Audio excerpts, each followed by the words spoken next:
Hello guys and welcome back to the channel, where today guys I'll be showing you how to manage your videos on Blogger. So guys, the first thing that you of course need to do is go to Google and type in www.blogger.com.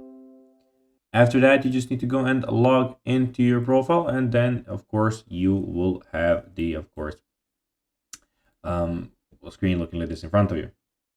But now guys, let's see what we actually have in front of us here.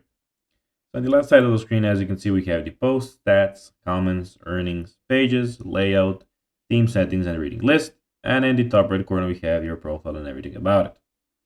But now guys, let's see how you can actually go and manage your videos on Blogger.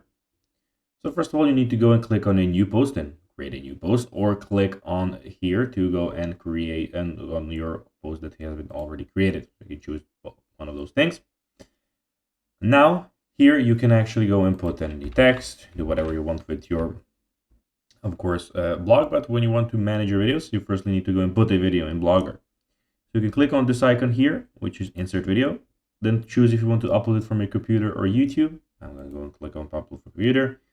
Then you need to, of course, go and click browse, and then find some of your, of course, your videos. You can find one video here. Click on it, and it will start uploading, and here it is. You have your video, which you can of course go click on to of course go and upload. But if you want to of course manage it and do whatever you want with it, you can click here on this left side of the screen, and you can type enter to of course get it down, or you can type the backspace to get it down, and you can pick space to get it on left, or of course the backspace to get it on the left, and you can how you can actually go and manage it. So guys, that will be everything for this video. I hope that you found this video informative and entertaining, guys. If you did, don't forget to like this video, share it, subscribe to the channel, and put the notifications on, as guys, this really helps us grow our channel. So it'll be everything. Bye guys.